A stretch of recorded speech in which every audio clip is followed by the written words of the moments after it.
Here to help us this morning is Dr. Ife Rodney, Founding Medical Director of Eternal Dermatologists and Aesthetic Centers, Dr. Ife Rodney. And this is why we have Dr. Ife Rodney back with us. So I want your face and I want your skin. So tell me all your secrets.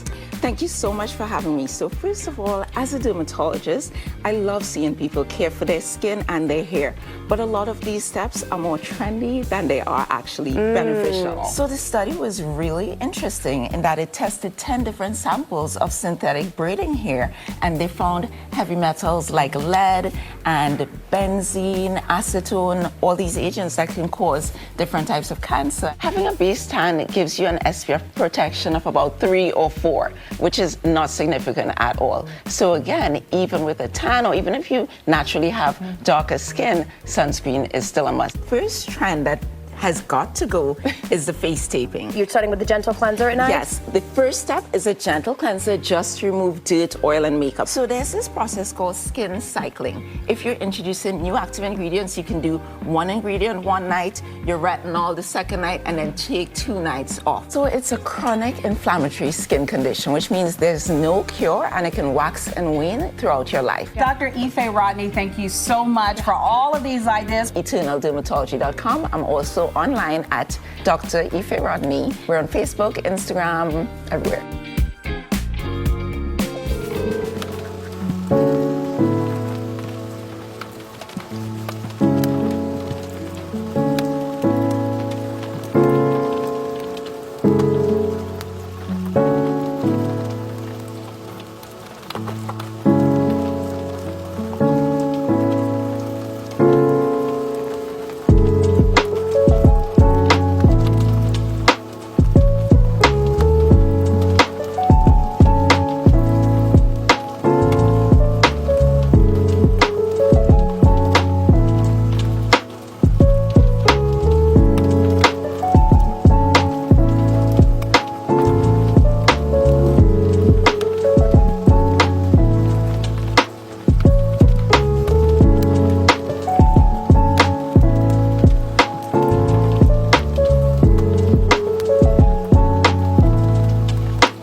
So when we first centrifuge the blood, you see the red blood cells get sucked to the bottom of the tube.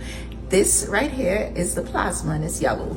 The top half is the platelet poor plasma. That's not what we want.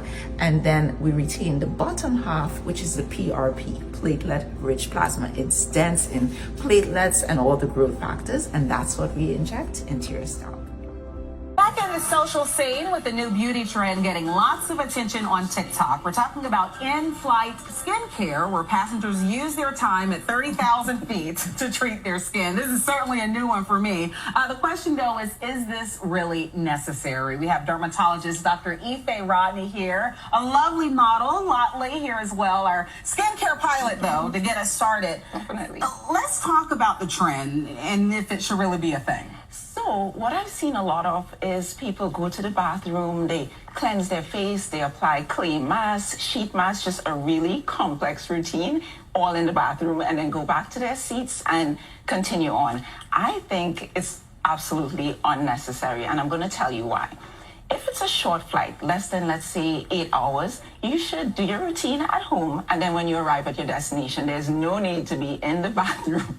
I'm trying to avoid the restroom on the plane. That's just Exactly. me. You do not want to go into your restroom on the plane. So what I recommend in terms of cleansing your skin, you can use just these gentle cleansing wipes on the plane, just upwards on your face in a gentle motion. That's all you need. You don't need to scrub or anything too involved. What brand is this? And also, doctor, what should we look for on the labels? This is Cetaphil, and you just want a gentle cleanser. No active ingredients. You don't want benzoyl peroxide, salicylic acid, nothing. Because, again, you would have done your routine at home, and this is just you touching up if you feel like you have some dirt or just oil accumulating. So gentle and quick. Okay, so that's the don't overdo it. What are some other do's and products here that you brought in? Well, I have one other don't that's super important. Okay. This is a sheet mask, and I love sheet masks, okay?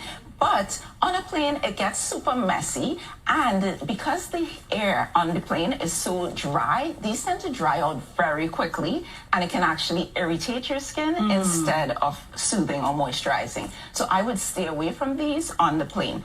What I do love is just a gentle moisturizer, something with ceramides, peptides, to just seal moisture back into your skin. And what I want to also emphasizes that you need moisturizer for your body too. You know, it's not just about your face, but your arms, your hands, everywhere that's exposed to the dry There's air. nothing worse than a moisturized, hydrated face and then ashy legs. Yes, You want to do the exactly. same thing Exactly. top to bottom, and you want to be cute when you arrive wherever Exactly. you're going. I do have a question, though, because this was on a flight years ago. I had a really, really bad breakout, Okay. but I think it was because sleeping next to the window and using the blankets, you know, they give you, even the ones in the Definitely. bags. So what's your advice to avoid that? Well, I just say avoid contact altogether in the plane. That's why I don't want you to go to the restroom. I recommend if you're going to need a pillow or blanket, just bring your own. Yeah. Because, again, these are tons of people sharing the same supplies back to back. So that's the only way that you can guarantee that you're using a clean material. What about the eyes? You do want to look refreshed and not so tired. this is my one little guilty pleasure, okay? These are the eye masks, and I say if you want to just give your skin that extra pop right before you disembark the plane, you can apply these just for like 10 or 15 minutes, and it just gives you that extra glow. So I should fly makeup free. Yes, definitely, because Well, that was I mean, probably my first mistake. I left that out in the last question. if it's a short flight, sure, Yeah. you can apply your makeup, but really after 6 hours, your makeup is not going to look that great. So I would say leave that for after you get off the plane. You can put on your makeup and then head to your destination. And all of these are travel size. Yes, so thank that's you super so important. much, Dr. Rodney Lotley. We appreciate your time. And that's where you can learn more about our doctor here. She's located in Fulton, Maryland. You offer all sorts of services. The entire range. All right, sounds good. Mikia, I think you got some notations for your next flight.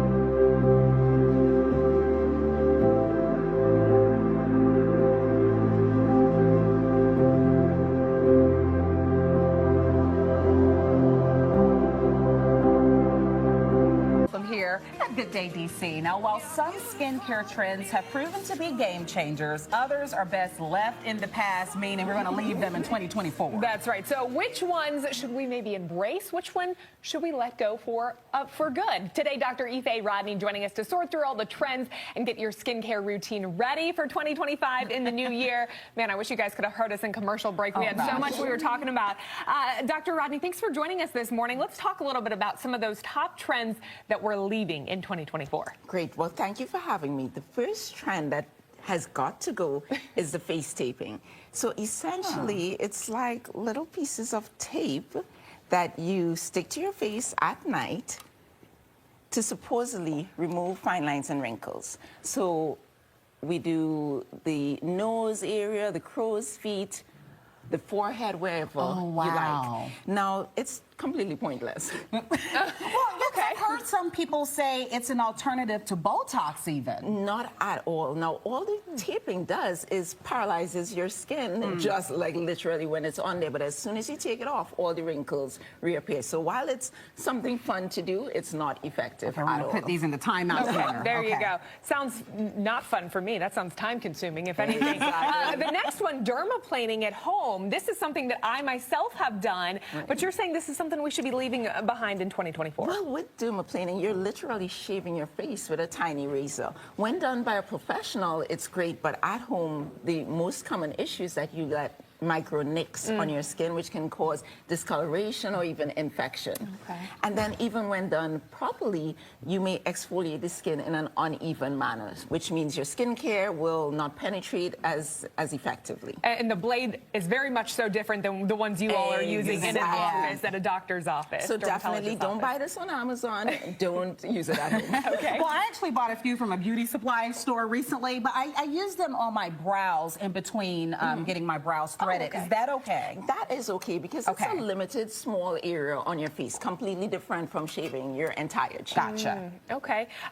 Let's get into slugging, because this is one that I've seen a lot of people talk about on social media, and they portray it as this really great way to lock in moisture on your face. Got you. So first, let me highlight that Vaseline, Aquaphor, these petroleum ointments, we highly recommend them in dermatology when your skin barrier is compromised, like if you have eczema or some type of dermatitis. Now, if you have regular skin or acne-prone skin and you apply this on your entire face, there's a risk that you can clog your pores and lead to acne breakouts. So this is not a catch-all for everyone. But then you also mess up your pillow and everything else. I mean, come on. Be sanitary. Yeah, that's my issue. And it feels heavy, too. Exactly.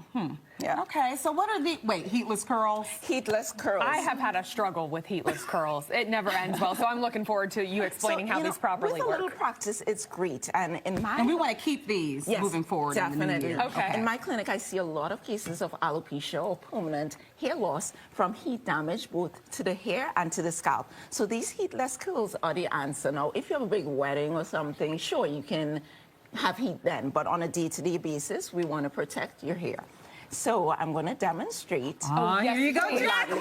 She's going to do a So, demonstration. See if you do the same way I do mine. Looping it over, and I'm just going to show you a small area of hair, okay? But you clip it up here, and then you just want to gently wrap the piece of hair around the rod, and as you go down, you include more and more hair.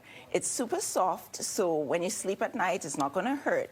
And then when you wake up in the morning, you tie the ends. When you wake up and you take it out, it looks great. Well, there you go. Maybe I'm wrapping it the wrong Yeah, I direction. was about to say, I normally go, you can go in different directions exactly. and part it in half and make that work. And they fall throughout the course of the day. And like you said, it's a much better option than adding heat every single day. Exactly. And you know, the beauty of it is that it works for all hair types. So even my hair, when I want a different style, I use these curls, and then I wake up and it looks great. Okay, I gotta watch some YouTube videos and perfect that one of these days.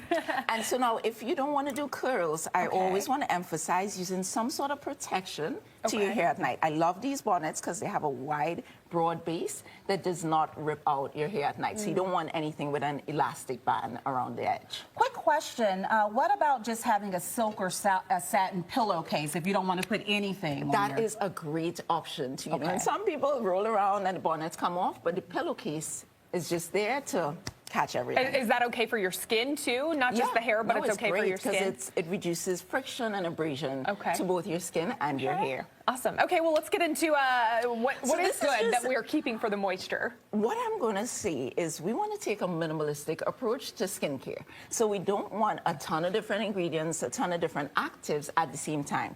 So there's this process called skin cycling. If you're introducing new active ingredients, you can do one ingredient one night, your retinol the second night, and then take 2 nights off. That way your skin can slowly get used to the products, and then you can increase the frequency as tolerated. Okay. Just like working out. the Exactly. same method there. Slow and steady. Dr. Ife Rodney, thank you so much for all of these ideas. For the most part, I think we're doing okay. We Yes. can always improve, Jacqueline, but we're already utilizing. This already helped me significantly, getting rid of a bunch of absolutely. this stuff. And that's where you all can stay in contact with her for all the beauty info and information moving forward, not just into 2025, but beyond.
have to keep it right. We have to keep it tight from our skin to our hair. we do. Especially the fact that it's so cold out and you get dry and ashy Your and skin brittle. gets dry, but what else gets dry, Marissa? Your hair. Your hair. And this is why we have Dr. Ife Rodney back with us. Listen, you were just here 2 weeks ago and you talked about the skin. Today you're talking about some DIY hair masks. We have to protect our hair as well. Definitely. Yes. So we're going to start with this mask. This is a universal mask. It's got 3 simple ingredients. And these are things you can find in your own kitchen. In your kitchen, yeah. We have honey, which is anti-inflammatory and also antibacterial. Coconut oil, super moisturizing. It penetrates your hair shafts very easily. And plain Greek yogurt, which we all love. It's high in protein, but it also has lactic acid, which helps to break up all that buildup in your hair. Exactly. And what nutrients and vitamins and proteins and stuff do you need for your hair? Because I've heard protein is really important for, you know, fixing all of the kind of ends as well as just hair growth if you want to do it as well. So in terms of diet, you just want a good balanced diet and then you should be fine.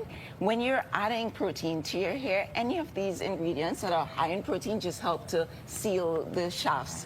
And we can put any amount in Yeah, here. go ahead. Well, Wait, yeah. one more thing I'm curious about that I actually saw on the internet. Can you over protein your hair? Use a good Definitely question. can, and that's why with these masks, I recommend leaving them on for 20 to 30 minutes, Okay. not overnight. Yeah. Now, if you have particularly dry or damaged hair and you put too much protein, it can make the hair more brittle and lead to more breakage. So there is too much of a good thing. Dr. Okay, I Rodney, was this curious. is the thickest coconut oil I think I've ever. And I know because I've used it on my hair. Yeah. So this is pure coconut oil. So it's like the real deal. You can use just regular coconut oil. Okay, as well, I well, need to up too. my coconut oil, you man, do. You 'cause need to get a it's little not giving. coconut oil. And so when we put this in here, mix it together, Yes. then what? And then that's the base formulation. You can use that on your scalp or on your hair right away.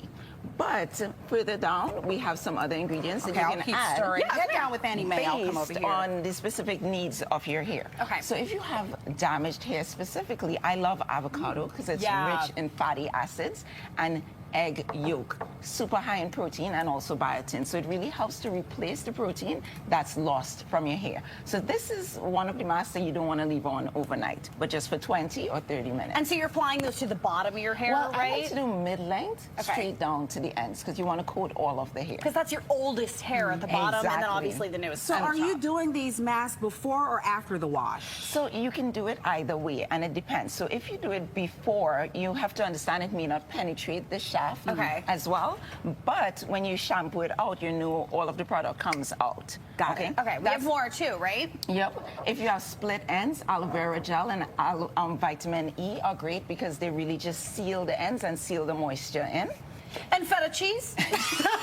Not Now, quite. you got to make sure you wash It's that not out. feta cheese. Don't put feta cheese in your hair, but it looks like it. This is shea butter. It's super moisturizing. So for dry hair, it's key. And I love banana too. It's rich in potassium. It really strengthens the hair. That's smart, too. Yep. So what if you use it? Can you kind of put leftover solution in the fridge and use it for the next mask? You really can. It lasts. Okay. Yeah. And when it comes to doing stuff, you know, we could over like protein our hair. Yes. Could we do this every day of the week, or would you suggest like once a week? No, I would suggest once a week, but even when you first start, once a month or twice a month, because it can also weigh down and make your hair heavy, and you don't want that either. Yeah. Moving on to the next ingredient, that's why for dull hair, I love argan oil. Me too. 'Cause Yeah. it's super light, so it does not weigh down your hair. So if you have fine hair, this is key. And with dull hair, I also like apple cider vinegar. I didn't bring that today, but it removes the buildup and lint and dirt from your hair. So that's super important. And then dry scalp. I know this is all about the hair, but you know your scalp is important Yeah. too. Yes, exactly. So while we usually put the mask at the end, when it's dry scalp, you can massage it straight into your scalp. I like the apple cider vinegar and also a little brown sugar. The grains are coarse, and when you gently massage it into your scalp, it removes all the buildup and breaks it up gently. Is that good for somebody with maybe dandruff as Yes, well? definitely, definitely. It's not a cure, but it can be very helpful, and it's something you can do at home before you see a dermatologist. You could almost use that in conjunction with the apple cider Exactly. if you want to. Yes. It's the same function. Exactly. Wow. Dr. Exactly. Rodney, thank you so much. Can we Thank keep you. all of this for a Definitely. mask? I already made yours. Here we go. Annie Mae. Marissa, should we do yours? This is like I got another show. I just got my hair done. You and I slick back for the 10 o'clock show. Thanks for joining us. This was great. Awesome. All right, Nakia, Jacqueline, over to you. All right, ladies. Well, we are back in the Good Day Cat.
are you? An aggressive nighttime routine could lead to you having the best morning skin, or maybe so we thought. The morning shed, it's something that's trending all over social media, but we are here with dermatologist Dr. Ife Rodney to share why a simple routine might be your best bet. Thank you so much for being with us this morning. I love this.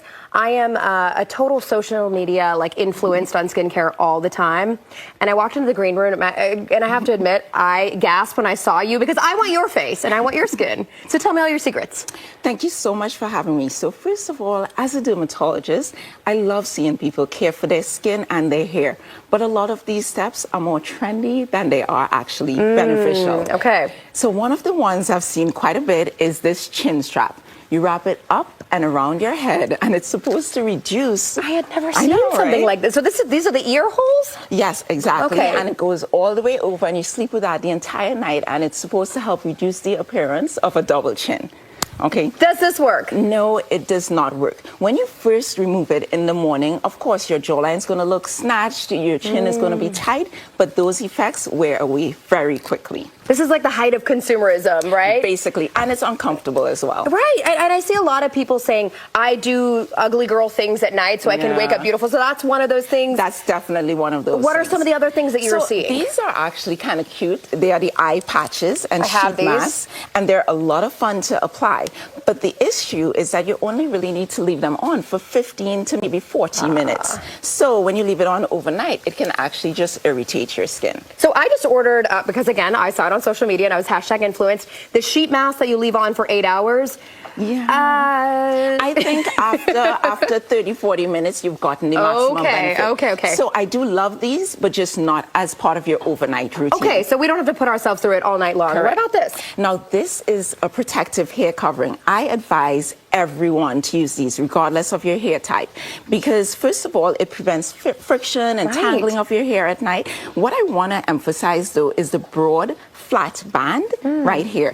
This is important because it ensures that the hair covering does not rip out your hairline while you sleep. So that's the key point. So it's like sleeping on a satin or silk pillowcase, Exactly. right? Okay, I love that. That's the option if you don't want to actually sleep with a head covering. So we're doing a million things in our nighttime routine. You're saying simple is best. So walk us through kind of the do's, right? You're starting with the gentle cleanser at night? Yes. The first step is a gentle cleanser just to remove dirt, oil, and makeup. You don't need any active ingredients in your cleanser. Let the heavy lifting be done by the other agents. Okay, so then everyone suggests retinol is kind of the key, the anti-aging elixir, right? Definitely. So what's your advice on using it?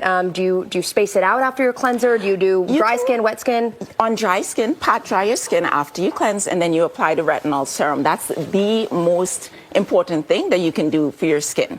Just a few drops to the entire face at night. I love Alpharet specifically because it has lactic acid, which is an alpha hydroxy acid in it as well, so it prevents dryness of the skin.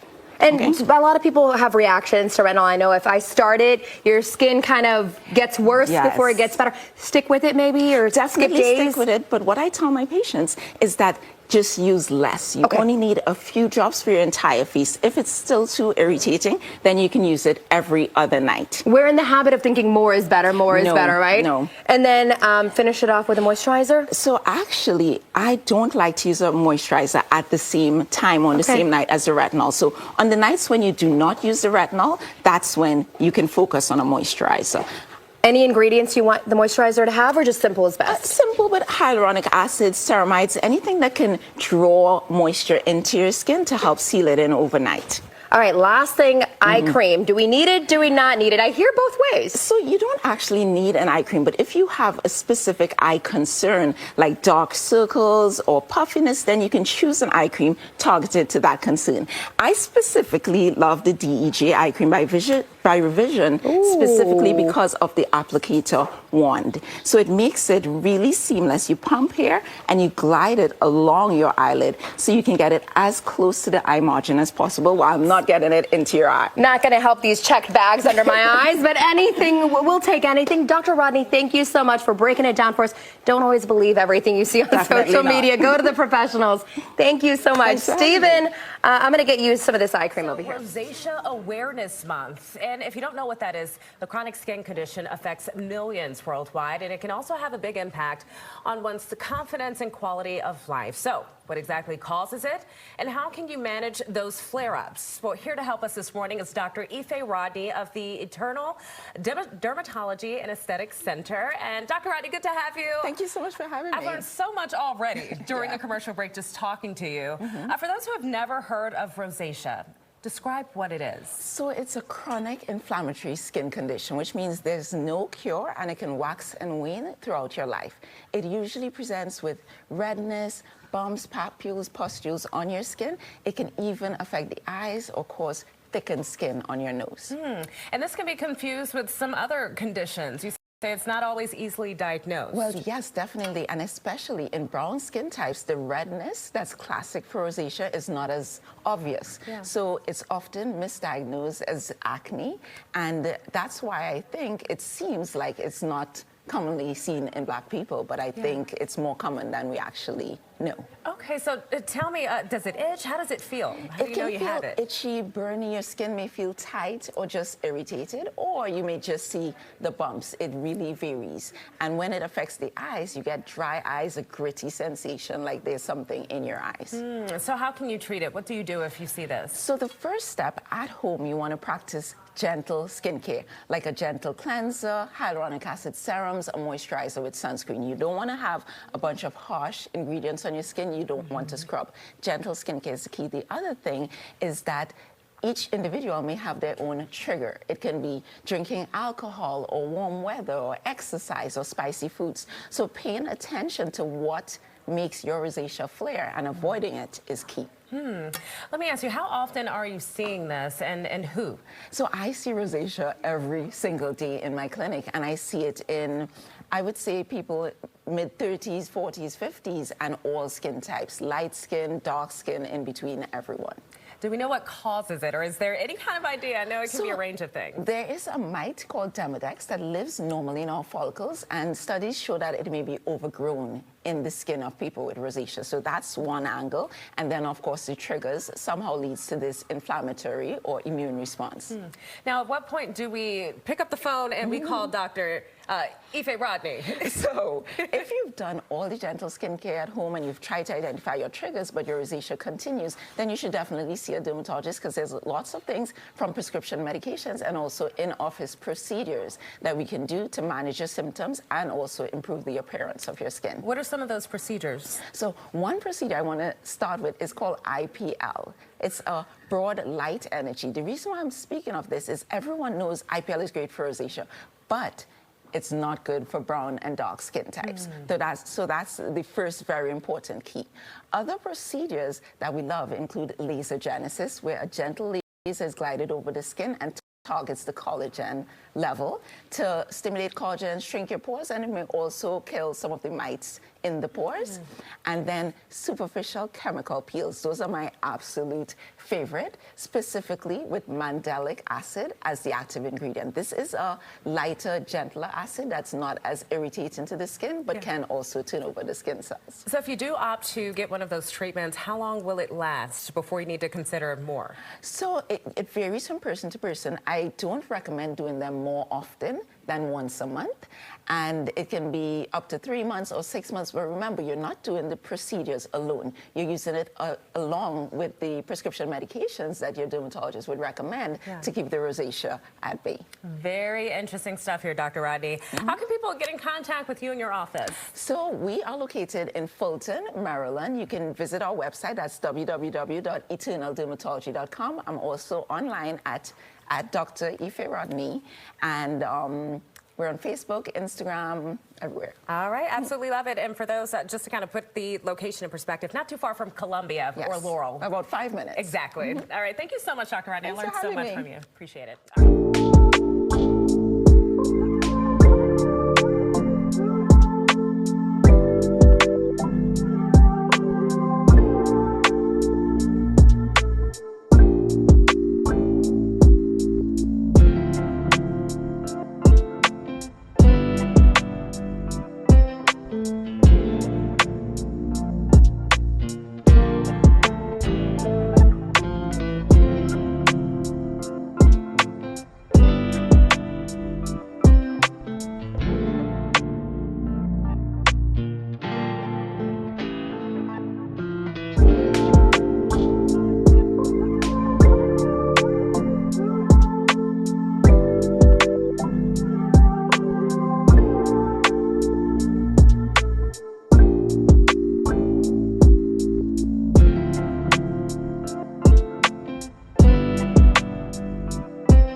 Awareness Month, a reminder that taking care of your skin isn't just about appearance, but it's about overall health and confidence. Founding medical director of Eternal Dermatologist and Aesthetic Center, Dr. Ife Rodney is here now to tell us how we can treat our skin, especially in the summer months. Thank you so much for coming back. Thanks for having me. And you have beautiful skin, so I want to take you. all the recommendations and the notes.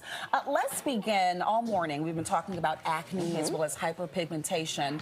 I'm curious to know why those issues are more prevalent this time of year. So, you know, the funny thing is that the acne is prevalent year-round, but the rays of the sun can make the hyperpigmentation or discoloration from your skin more obvious, and it can stick around longer in the summertime, which just gives that overall appearance. Wow, you know, I had a spot on my arm. It's now gone, and some of my co-anchors would tell you, just darkening spots almost out of nowhere. It started about 3 weeks ago. Yeah. It went away. It was just some skin thickening.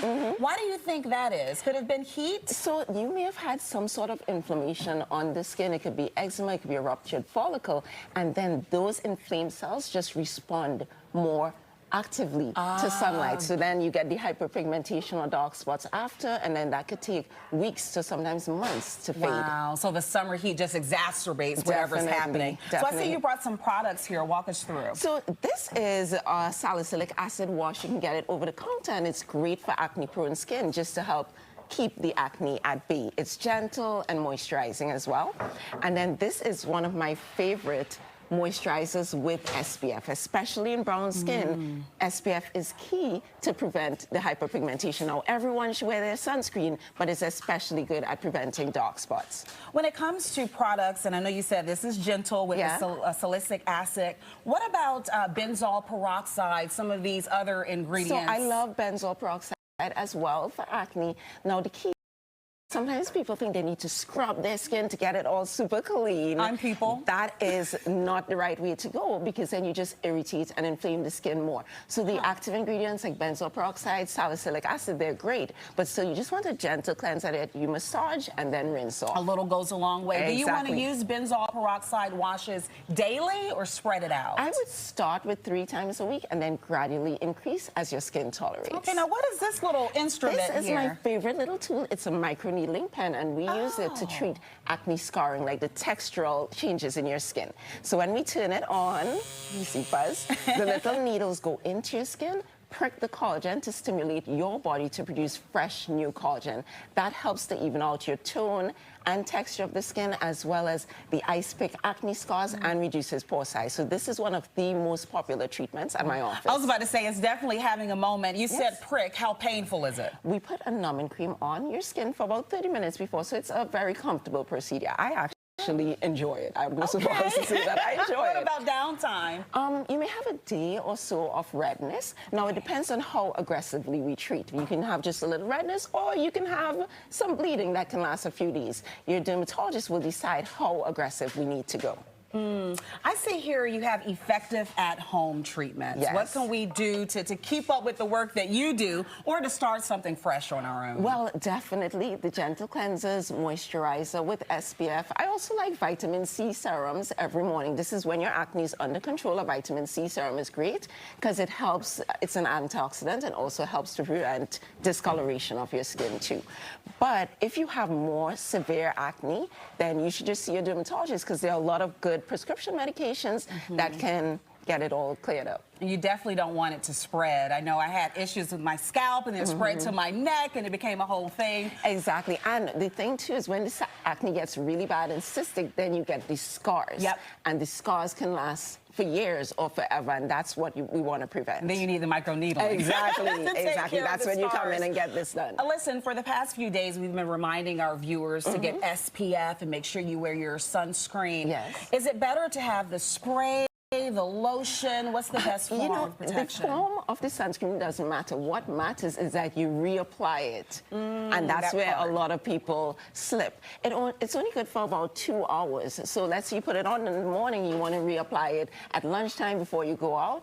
Also, it can penetrate window glass. You get UV light from indoor lighting. So it's not, sometimes my patients say, oh, I don't go outside, but that's irrelevant. You still need the SPF every single day with reapplication throughout the day. Yeah, I definitely felt that in my car yesterday. I was like, I'm burning. Exactly. And I think, too, a lot of people with darker complexions, you know, it's a misnomer out there that you don't need it. We all need complete it. misconception, because black people, dark people can get skin cancer. Yes. As well, we get fine lines and wrinkles and photoaging, so everyone needs sunscreen. And even on a cloudy day, too. That's another misconception.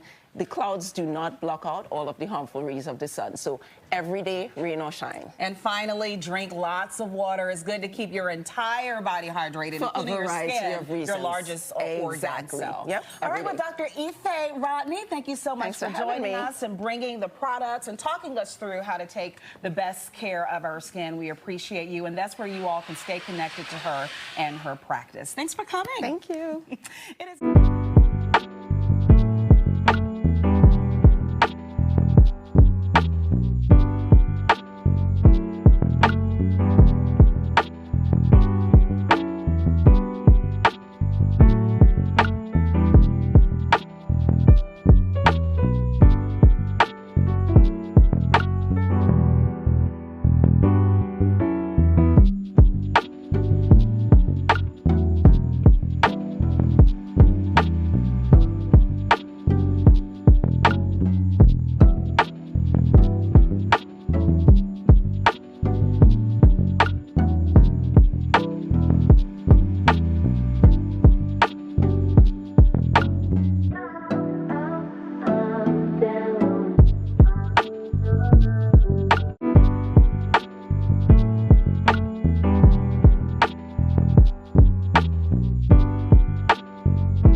Talk about, and it's the UV when it comes to your daily forecast. Well, July is UV Safety Awareness Month. The summer sun is in full force and making it the perfect time to separate fact from fiction when it comes to UV rays and then protecting your skin. Yeah, Eternal Dermatologist and Aesthetic Center founding medical director Ife Rodney is here to share with us how we can protect ourselves when we are outside, especially in these temperatures and this weather. I'm from Florida, and so I used to go to the beach and then to the tanning bed, and I thought being tan at all times was cool, and then I realized that it's actually incredibly dangerous as well. So now I'm under the impression you have to put on sunblock every single day. Doesn't matter what the weather is. Every day, rain or shine, wintertime, summertime, whether you're indoors or outside, sunscreen is an absolute must. I know a lot of people think like the sun's not out, it's like cloudy. Right? It's okay, right? No, you know, it's funny. On cloudy days, the clouds can actually scatter the rays of the sun and make the damage even worse. So every single day, it's still important. Exactly, Ife, and you actually just basically our first myth right there. You don't need sunscreen on cloudy days, or this is a good one for you to answer as well, or when you're indoors or in a car, because I know a lot of people will be sitting in the car, don't think they need it. So that's a very common question I get from all of my patients. So the windows in your house or in your car do filter some of the UVB rays of the sun, but UVA still completely goes through. So you're still getting fine lines, wrinkles, aging, and discoloration of your skin. So even if you're inside. You got me on that one. I was just thinking I don't want to get sunburned, but like the fine lines, I was like, we're going to be protecting constantly. And also I noticed it gets like your driving arm, right? It gets like really exposed. Exactly, and over time you can see the difference on one arm versus the next, and you definitely don't want to be on either. I totally feel like on long car rides I've gotten sunburned. I seriously think that I have. You can. When I'm sitting in the sun, I'm taking a nap. Yeah, it can definitely happen. So there's another myth that we have to the sun as well, and that's a base tan is going to protect you from sunburst. So if you go and you have like a good little color, then you're at less risk. No, not at all. Having a base tan gives you an SPF protection of about 3 or 4, which is not significant at all. So again, even with a tan, or even if you naturally have darker skin, sunscreen is still a must. That's a huge myth. There you go. What about for those that put on like self-tanner?